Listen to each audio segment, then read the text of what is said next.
Bom, meninas, vamos iniciar a gente mesmo, né? Um quarteto aí de mulheres, tá?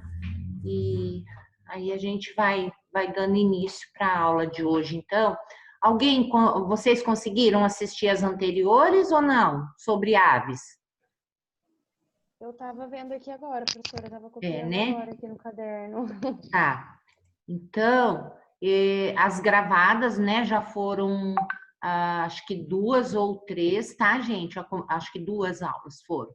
E aí Foram agora, 3, é que teve uma que você colocou ontem, teve 2, né? Que você postou. ontem, É, você isso, postou 2 ontem, fiz né? em 2, né? É, então são Aham. três vídeos. Porque até olhei lá, uma acho que deu 1 hora e pouquinho e outra deu 34 minutos. Então, daria como se fosse dentro de uma aula, né? 2 aulas de 50 minutos. É, e aí, a de ontem, então, que foram 2, mas para uma aula só, e essa, então, que a gente vai fazer para fechar, então, aves, e daí, na próxima que a gente estiver fazendo, então, um conteúdo novo, se tiver alguma dúvida em relação desse conteúdo de aves, gente, escreve, ou seja, de répteis, qualquer outra que a gente já teve, faz uma listinha das questões que tem dúvida e traz, então, para a gente fazer na sexta-feira antes de começar o conteúdo novo, tá? Porque ainda falta terminar essa hoje e depois a gente já pega em mamíferos, tá? Porque eu quero dar bem completinho tudo, tá? Oi, Carol. Oi, Cast. Oi, Pro. Bem? Oi, Vinícius. Tudo bem? Então, tá bom. Então, vamos lá, pegar essa última parte, tá?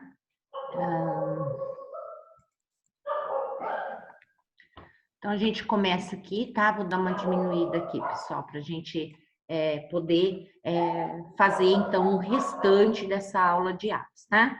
Vinícius, quem chegou mais por último aí, então, só para lembrar que a gente já tem 2 dias anteriores com gravação de aves, tá, pessoal?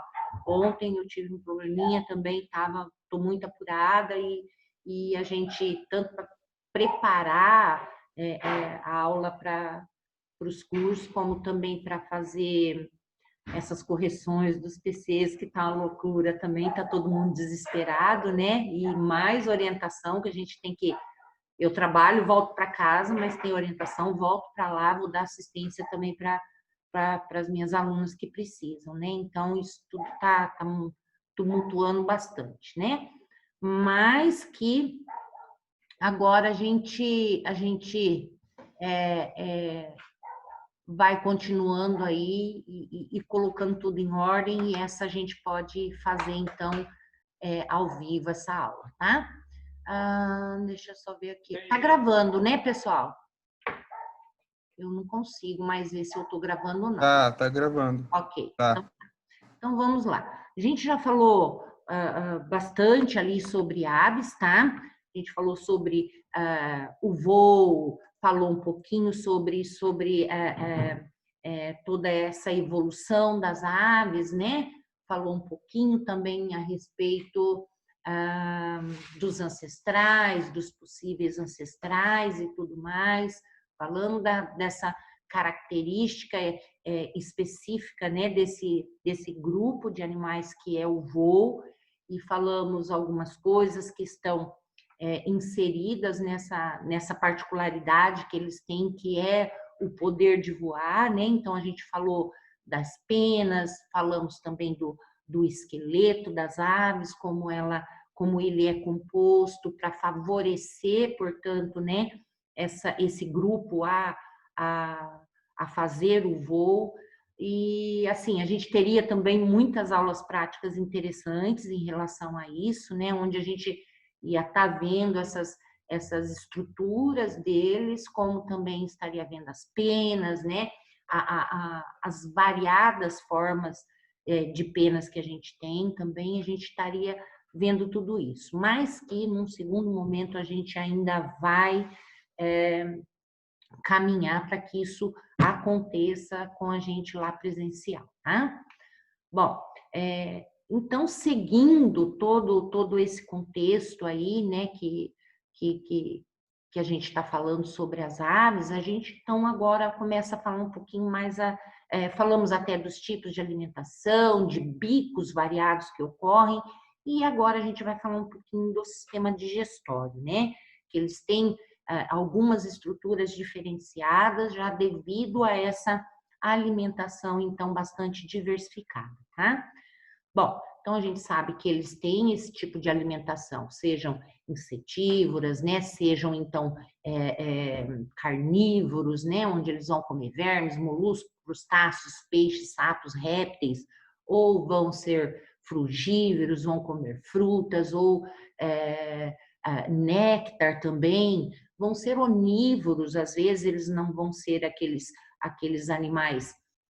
Vão ter os especialistas, é lógico, por exemplo, os carnívoros, né? Então, a gente tem esses animais somente fazendo dieta de carne, né? Mas vamos ter alguns que vão se alimentar de qualquer alimento que esteja disponível para eles, tá? Então, esse trato digestório, ele tem que estar adequado para esse tipo de animal, tá? Então, olha lá, mamífero e outras aves, né? Então, também se alimentam de néctar, 1/5 de todas as aves vão se alimentar dessa forma. Onívoras ou também, né? Onívoras, hominívoras ou então eurífagas, quer dizer a mesma coisa, que são amplas comedoras, que é isso que eu falei, que elas não vão comer de qualquer coisa, né? E as especialistas, tá? Que também são chamadas de estenófagas, tá? Então, são comedoras restritas como esses carnívoros que eu comentei, portanto, tá?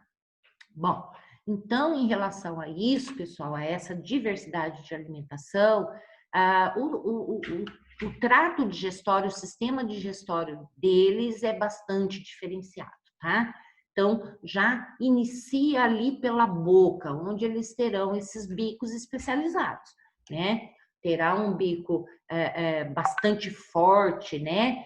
Com as constituições que eu dei na aula anterior, onde eles vão poder quebrar uma semente, né?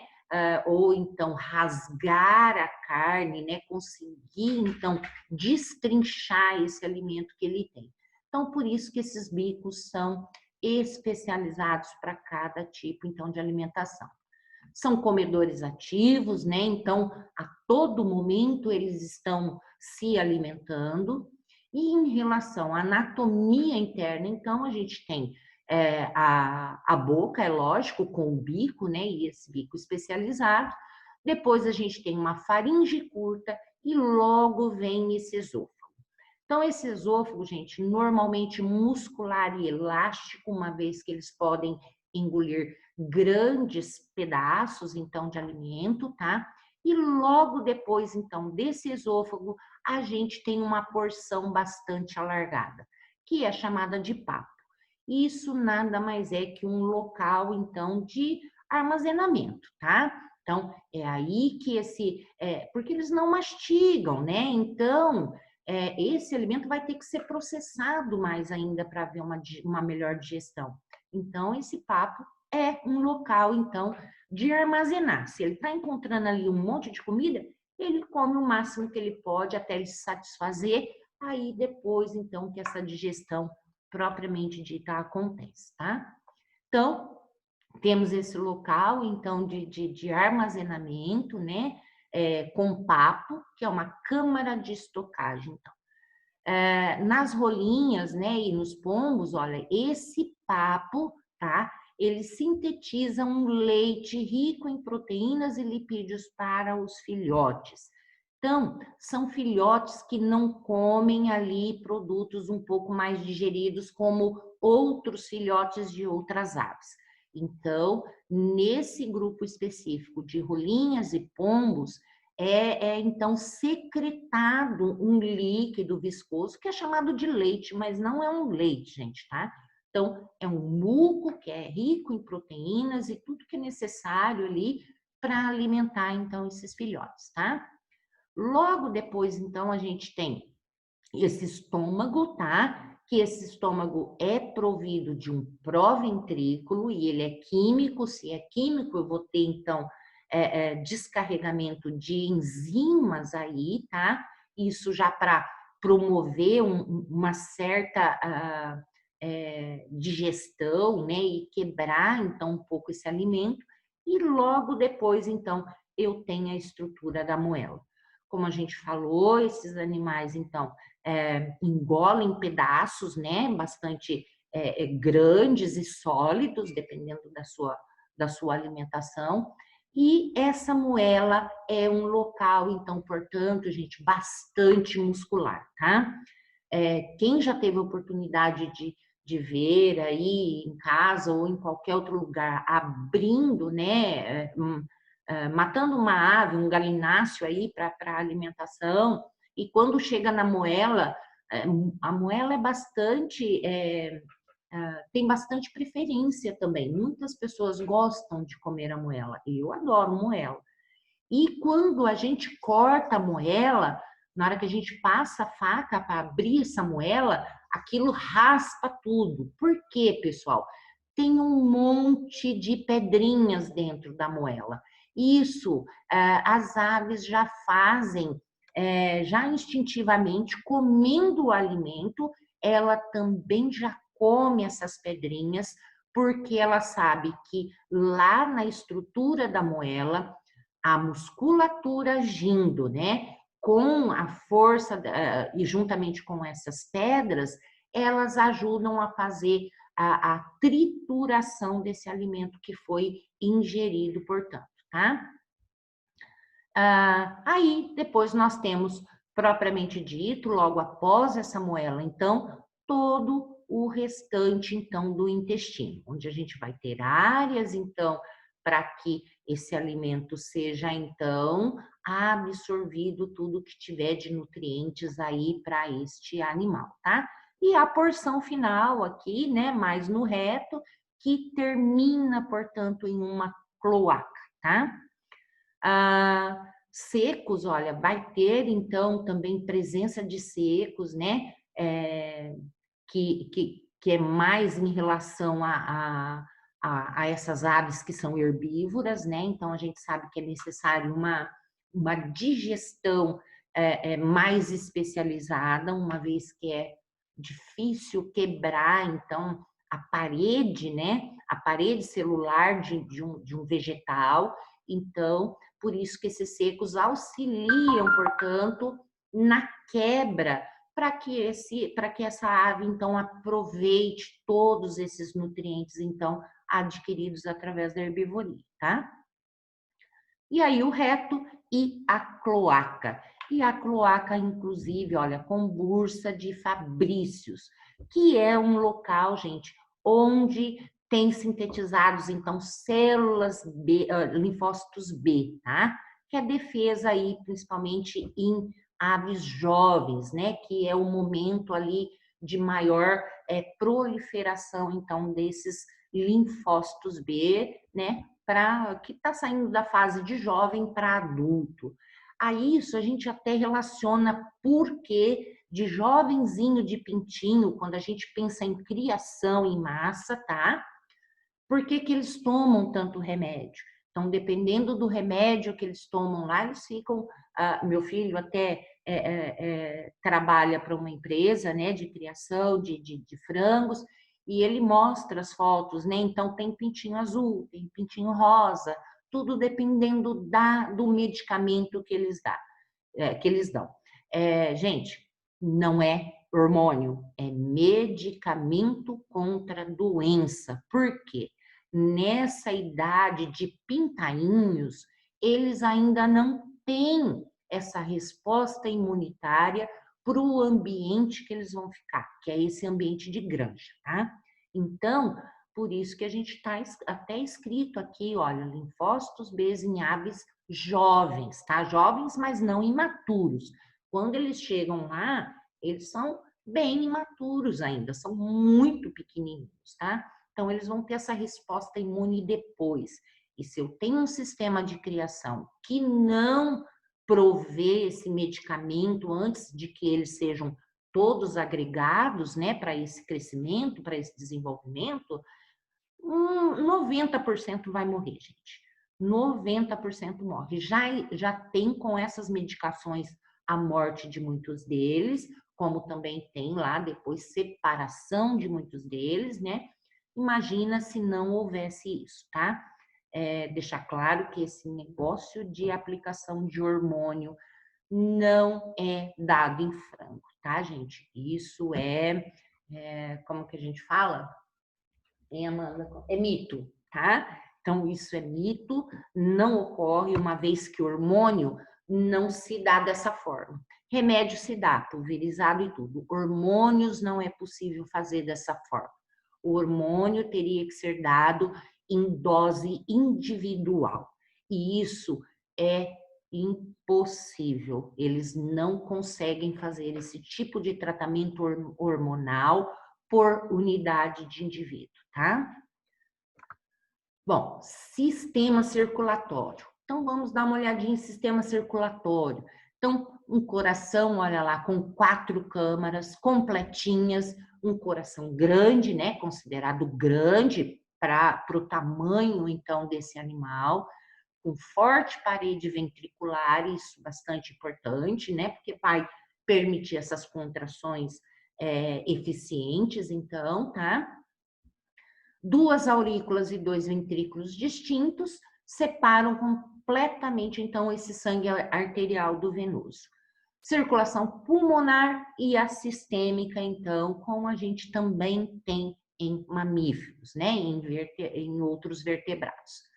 Veias jugulares do pescoço são conectadas entre si para a condução de sangue quando a cabeça gira. Então, muitas vezes, se a gente for girar muitas vezes a cabeça, ou a gente quebra o pescoço, ou então, o que acontece? A gente tem o estrangulamento de veias importantes, que faz com que, gente, quando dão um mata-leão, por exemplo, aperta tanta jugular que faz o quê? Tem uma hora que para de levar sangue na cabeça e a pessoa desmaia. Então, aqui nas aves, não. As aves chegam a girar, né? Que vocês sabem muito bem, giram muito a cabeça e isso não acontece já devido a essa solução, então, dessas veias, então, conectadas entre si, tá? Batimentos cardíacos rapidíssimos. Quem já teve a oportunidade de pegar um pássaro na mão sabe o quanto esse batimento é assim extremamente rápido, tá? E esse batimento é inversamente relacionado ao peso da ave, tá? Então, quanto menor, mais batimento, então, a gente vai ter. Tanto é que nós temos aí o beija-flor, que tem um batimento muito maior do que qualquer outro pássaro, né? Então, nós temos aqui, tipo, já mostrando aqui, né? O peru com 93 batimentos, enquanto uma galinha tem 250 batimentos por minuto. E um outro pássaro, né, menor, 500 batimentos por minuto. E beija-flor eu não me lembro direito, gente, mas é uma das aves que mais tem batimentos cardíacos por minuto, então, tá? Em relação ao sistema respiratório, então, olha, esse sistema respiratório também é extremamente eficiente para o modo de vida que esses animais têm, totalmente ativo, né? Principalmente quando a gente fala em relação ao voo, que é um gasto energético, um metabolismo altíssimo, né?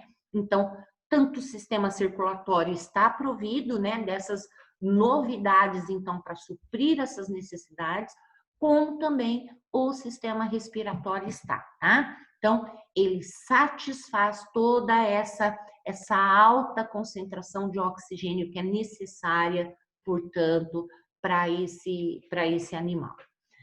Anatomia interna, olha, então, logo após o bico, a gente tem uma traqueia com seringe, um pulmão, e esse pulmão leva a brônquios, esses brônquios para parabrônquios, então. Tubulares, onde o ar flui continuamente. São muito irrigados, então, e muito irrigados, e a gente sabe que parabrônquios, então, bem fininho, uma rede de capilares, então, que vai promover, então, essa difusão, né? Pegar o oxigênio, então, que está para que esse sangue, nesse momento, seja totalmente renovado. Além, então, desses pulmões, então, nós temos, então, esses animais também portando sacos aéreos, tá? Então, nós temos estruturas, né, adicionais ali, que a gente chama, existe um pulmão principal, e depois nós temos cerca de 9 sacos aéreos que são interconectados entre si, olha, né, aos pares, né, no tórax e também no abdômen. E se estendem por finos túbulos no interior dos ossos longos, divertículo, provavelmente não relacionado à respiração. Nós temos esses sacos aéreos, né, preenchidos quando esse oxigênio entra, quando ele é inspirado, tá, gente? Ele até serve um pouco como reserva respiratória, mas esse não é o intuito desses órgãos, tá? Dessas estruturas. Elas muito mais estão relacionadas a permitir uma menor densidade corporal desses animais, o que vai influenciar no voo, e também para o resfriamento corporal desses animais, tá?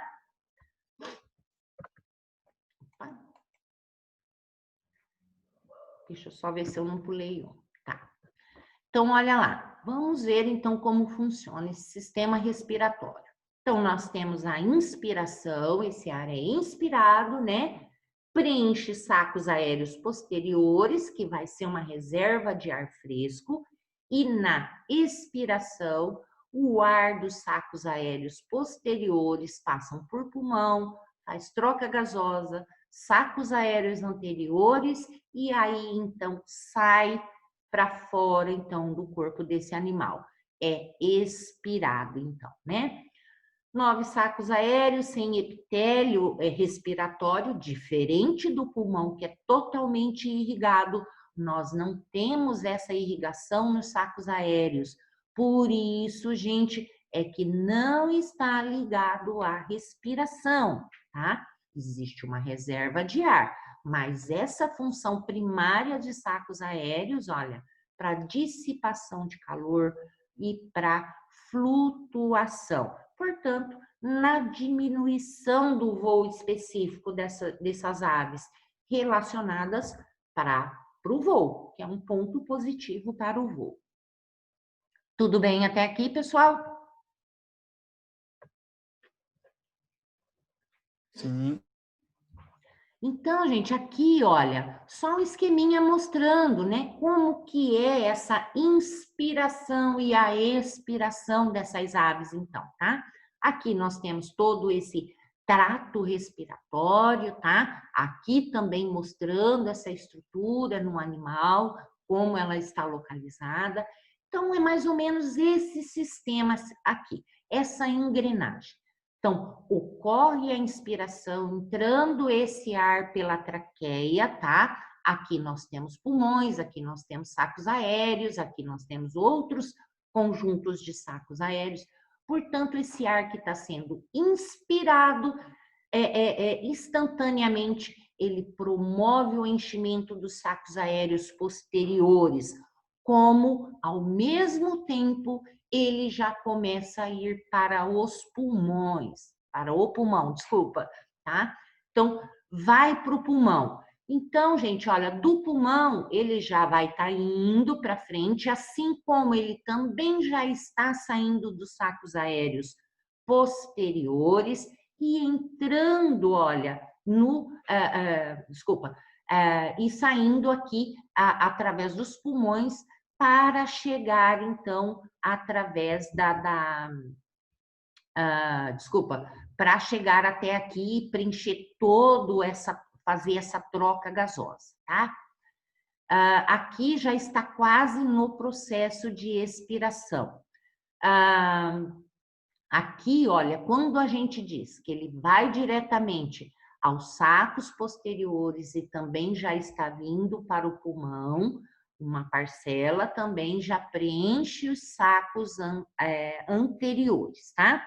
Na inspiração, quando começa, então, esse sangue já estar todo carregado de gás carbônico, então, ele começa a fazer, então, esse caminho através da saída pela traqueia. Então, ele vem pegando de tudo, né? Usado para o resfriamento, tanto também para a troca de gases, e vai sendo retirado, ó, aos poucos. Quando está verde é porque está já saindo em direção à expiração para fora, tá? Mas o importante é lembrar que essas estruturas dos sacos aéreos que estão ligados a esse sistema respiratório, ele tem uma função que não é propriamente a da respiração. Ele recebe o ar da respiração, porém não utiliza nesse local como meio de aquisição de gás, e sim para promoção, então, de melhor flutuabilidade e resfriamento desse animal. Sistema respiratório tem um fluxo contínuo de ar, então, nos parabrônquios, né? Os pulmões recebem ar durante a inspiração e a expiração. Então, sempre que já estiver fazendo a expiração, já automaticamente a inspiração inicia novamente, tá? Sistema respiratório mais eficiente do que qualquer outro vertebrado. Por isso que ocorre dessa forma, tá, pessoal? Aves também têm uma outra diferenciação que os torna, que os fazem ter esse sistema respiratório aí muito mais eficiente do que qualquer outro vertebrado, que é conseguir, então, essa captação de oxigênio em locais de baixíssimo teor de oxigênio, tá? Em locais, então, de hipóxia, que a gente fala, né? Se a gente falar propriamente hipóxia, é zerado, tá, gente? Mas não é bem assim, a gente não pode tirar oxigênio de onde não tem, mas de locais de onde esse oxigênio seja muito baixo, eles são capazes, então, de respirar um tempo bem tranquilo, tá?